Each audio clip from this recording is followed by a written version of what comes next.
just talk first about the season in general. What are kind of the expectations for the Eagles coming in? The expectations are high. You know, I'm going into my third year. I feel like we have everything in place. We got the same coaching staff, lost nobody there. Got a good returning core of players. They were young and they played, you know, as youngins. Now they're going to get their shot, and I think it's going to be a very fun season. Now, you lost a close game in the playoffs last season. How does that kind of emotionally, does that carry you into this season to kind of get ready? Yeah, I think it does. You know, like I said, we had a lot of young guys playing last year, and for them to lose that game the way we did, and you know, at the time it was depressing, but we've used it as a motivating factor, and we feel good about where we're at and where we're going, and we're hoping we can go on past the second round this year.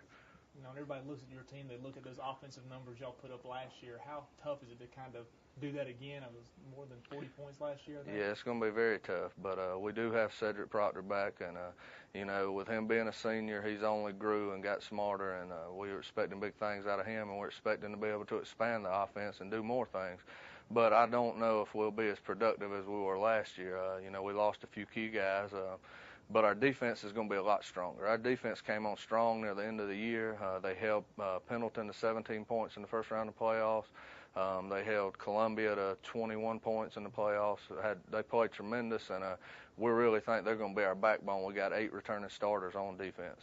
Does that surprise you that you're thinking about our defense being your backbone, being an offensive coach? Well, no, not really, because, you know, up front we've got our whole defensive line returning, and those guys have played great. And we got 5 guys we rotate, and they really came on strong last year. And we got some good speed at linebacker with Brian McIntyre.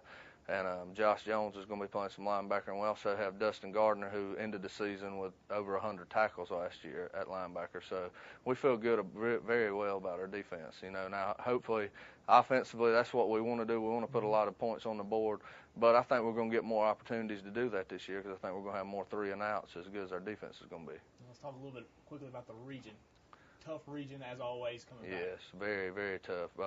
Woodruff's going to be good. We've seen them in 7-on-7s this summer. Broom's going to be good. I've heard a lot about them.